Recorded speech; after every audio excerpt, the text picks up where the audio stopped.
two of the greatest basketball programs in history. Michigan State Spartans, North Carolina Tar Heels, two of the best coaches of all time, Coach Izzo, Coach Williams. So we are proud to be here and see a great sporting event, but the main reason we're here is on Veterans Day. We have an opportunity to say thank you. One of the greatest privileges of this job and one of the greatest responsibilities of this job is to serve as your commander-in-chief.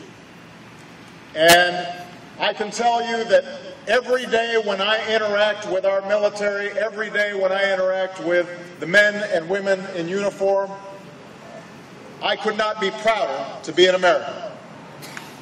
And that gratitude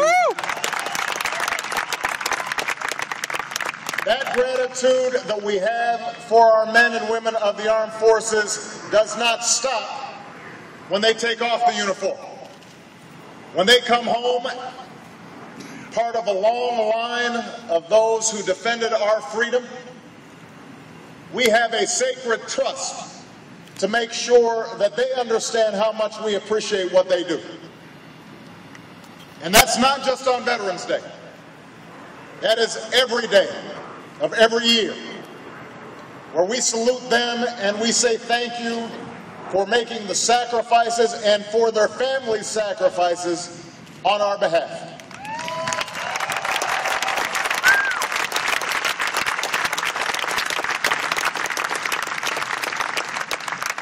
This week, throughout the week, we've been celebrating our veterans, but we have to turn our words into action.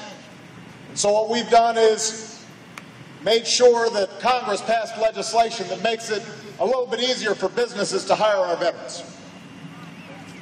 We've put in place a series of reforms to help veterans make sure they get the counseling and the job placement that they need.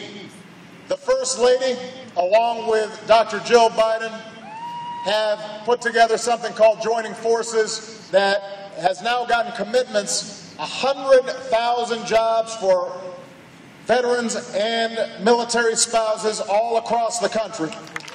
And we are grateful for them for that effort.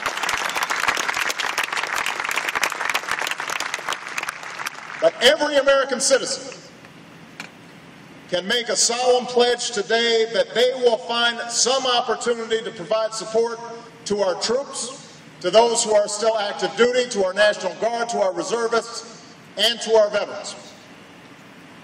And it's especially appropriate that we do it here because the USS Carl Vinson has been a messenger of diplomacy and a protector of our security for a long time. And the men and women who serve on this ship have done extraordinary service in the Pacific, in the Persian Gulf, in the Indian Ocean. It was from this aircraft carrier that some of the first assaults on Iraq were launched. This ship supports what's happening in Afghanistan.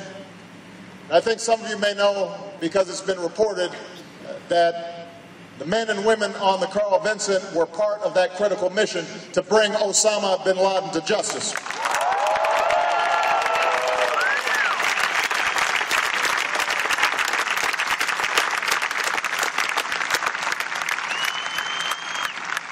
So to all our veterans, to all our men and women in uniform, we say thank you.